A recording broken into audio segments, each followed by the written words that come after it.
Arkham City, The Order of the World, issue 1, Dan Waters writing with Danny on art.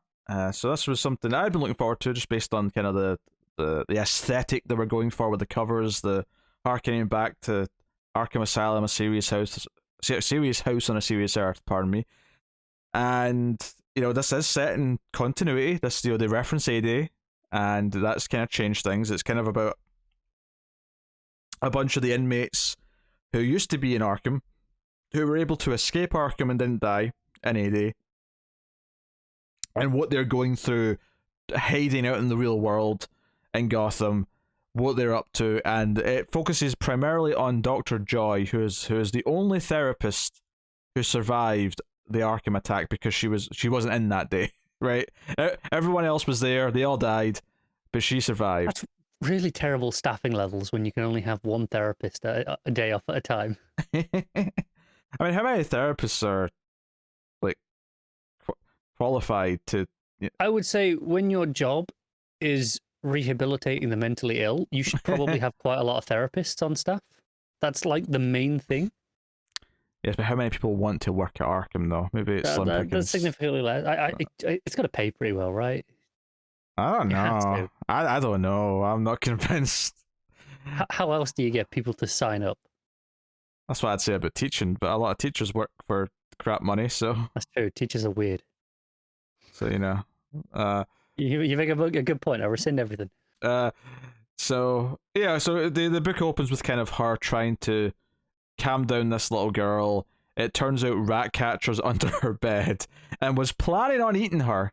And this, allegedly. Yeah, this delightful opening scene. But our two main characters are Dr. Joy and then Detective Stone, who kind of is very, very disgruntled, very, very cynical about whether or not they should be looking out for these inmates of Arkham who aren't going to Arkham. Arkham's not currently functioning because of what happened there. They're just going to Blackgate. And he tries to help her out and understand, but of course he's also like there's a certain point where I just have to protect people in this city, and I can't prioritize the safety and well-being of the people who are going to cause everyone else harm. So that's kind of a central theme of the book.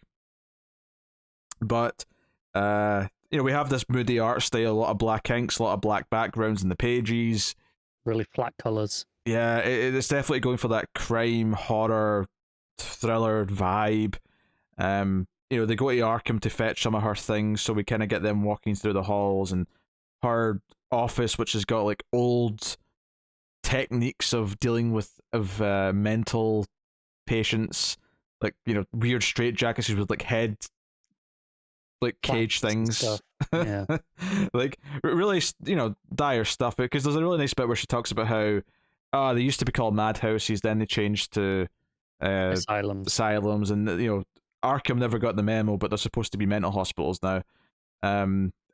It's just talking about how things have changed, but basically admitting that the reason why they keep changing the name is because it's like, well, they keep not working. They're hoping that every time they rebrand that maybe this is a more humane version with a more progressive science.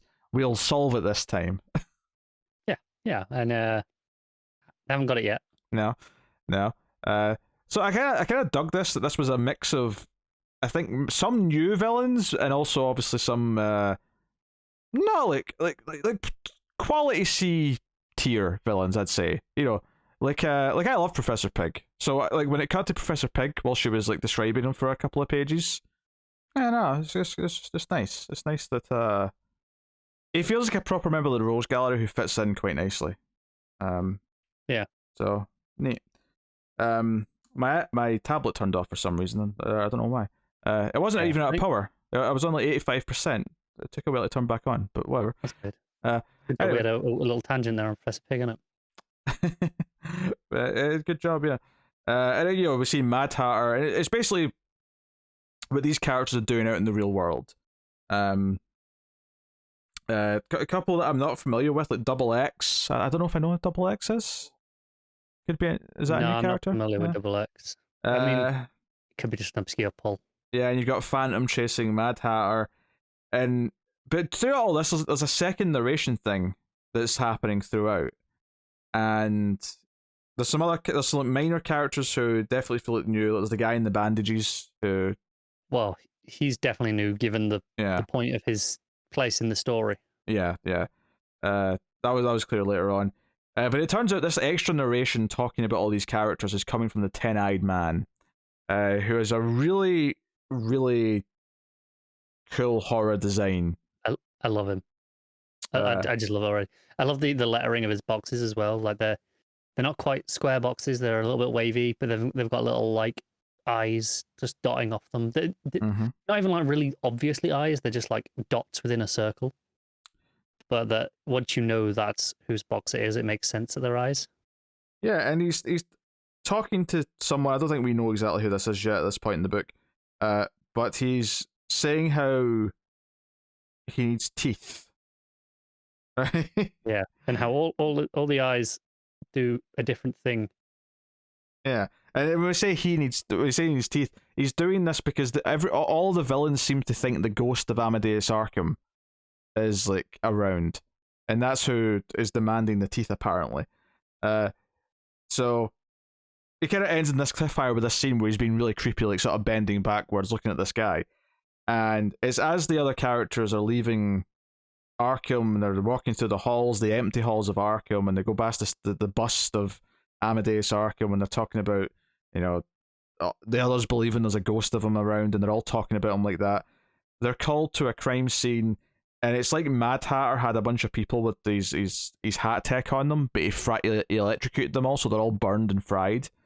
So really ghastly crime scene. And then there's the one guy just still alive. And there's the one guy who wakes up, in pain. Understandably. Yeah. So all really good stuff. It's all really teasing. There's a tease with Mad Hatter as well where someone's following him in the sewer and he turns round. It says, "You aren't him either. You are. Oh God." Or sorry. "Oh, it's good to see you. There is no place for me here. No tunnels in Wonderland in Gotham tonight. Can we go home?" Which I'm like, who's he talking to? Like, given that the book has been teasing Amadeus Arkham and home, you're like, well, is he talking about the asylum? I mean, yeah. I mean, I was thinking the asylum, but I'm actually just noticing here more so than I did the first time the sort of glow that's on him from whoever's talking to him. And I don't think it is Dr. Phosphorus, but they did bring up Dr. Phosphorus earlier in this book, who does glow green. He does, and we see Dr. Phosphorus. It's a very different type of glow in this art style. It's a very like phosphorescent glow, right? Yes. It's like borderline neon, whereas this is this is a subtle green. This could be like, I don't necessarily think it is, but this could be a ghostly reflection of light. This is, it definitely gives that impression that's what it wants us to think. But yes, Mad Hatter's not surprised by this. But what's really nice is later on, because I think we go back to Dr. Joy for a bit first before we get this scene. But the cop, when he hears about the other guy who had his jaw ripped out, we actually find out that he had his jaw ripped out without the skin being broken. Like he sort of did it seamlessly without it's kind of horrific any pain.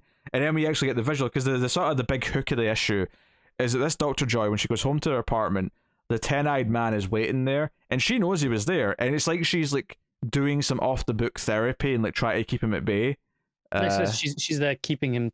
I can't keep you safe if you leave the apartment. Yeah, but of course, like one part keeping him safe, because that does seem to be something she cares about. That's why she's doing this. Oh yeah, and one part, well, if he's here, he's not out there. That said, though, this does come across as incredibly deluded, and she is a fool, and this is all going to blow up in her face. I mean, he's already ripped out a man's jaw, for a start. That's for a ritual. Yes, and offers it to her. It says, "I need to do a ritual with this." What was the exact thing he says he's the ritual for? I don't think he does. He doesn't. To protect us. We just know it. He says to protect us from the ghost of Arkham. Oh yes. I knew you said something. But I mean, she goes along with it, seemingly. Yeah, but the final page is her helping him with the ritual. Yeah, and maybe she thinks this is good for him to act out, to get out of his system, that maybe like saying, no, this is meaningless would just anger him. Maybe it's like a therapy thing. It's possible. Or maybe she believes it.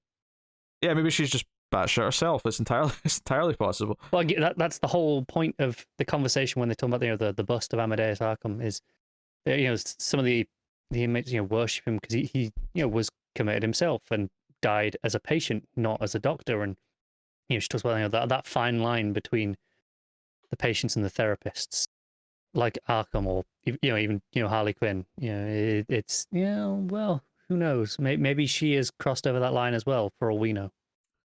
Yeah. So and the other part of the ending is that the guy in the bandages from Arkham, some guys realize that he is an Arkham inmate and they attack him. No, that's the horrific part. Is he wasn't an Arkham inmate?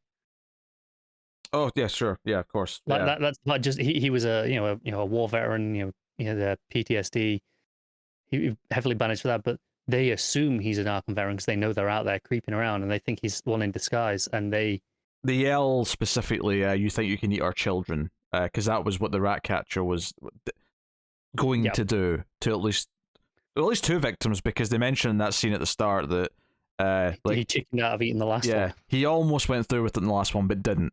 No, it's neat stuff. It's neat stuff. I dug it a lot, actually. I think it's a really interesting story to tell in the world of Gotham, where you have a bunch of characters that you can use to sort of facilitate this story.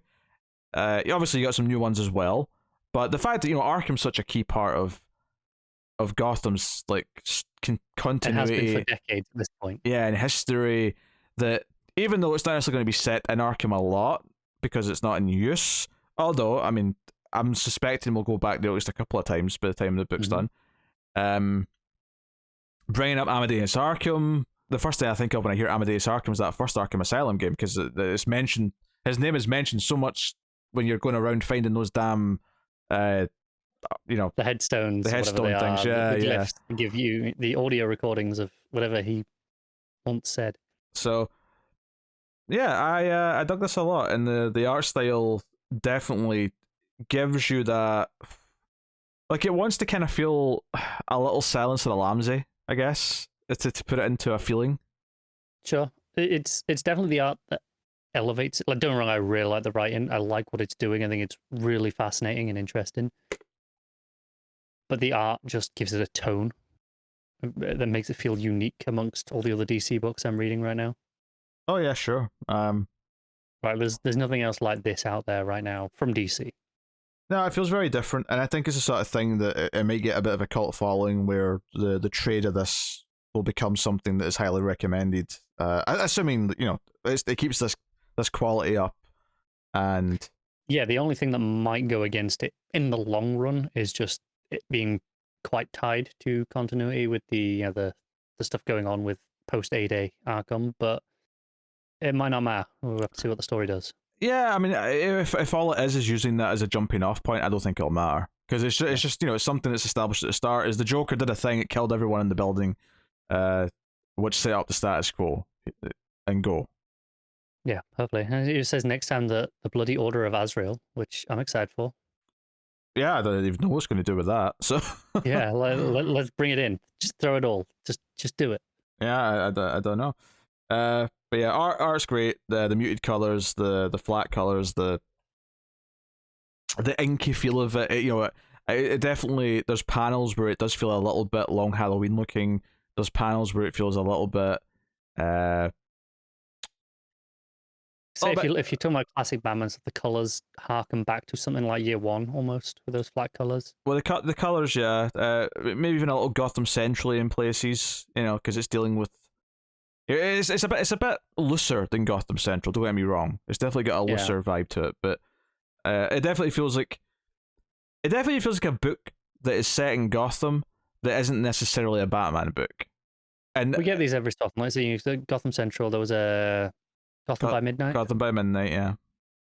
Where, definitively a Gotham book, but has its own unique identity, and this one definitely does for sure. And I'm sure it's going to keep it up just on sheer art presence alone.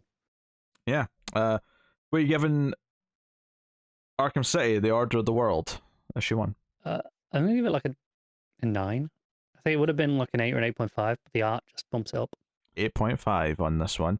Very nice. Honestly, the biggest thing going against it is that I can never remember the title, which maybe says that the title's not that memorable, or it's not clicking. Doesn't roll off the tongue. Oh, and Arkham Asylum, a serious house on a serious earth, really rolls off the tongue. Well, no, I mean, because you just call it Arkham Asylum, but that subtitle is very important, and it's what that subtitle is what makes it feel like a book title, right? But you just call it Arkham. I feel like I don't want to just call this Arkham City though, because I say Arkham City and I think of the video game. Sure. Right. Even though clearly thematically in this story, the idea that the asylum's important, but all these inmates and all the people that are in Gotham it's who the are Arkhamites out in the city. and the idea that there's many people in Gotham who probably should be in Arkham that have never been there, and like the idea of the madness spreading and all the rest of it. I don't know.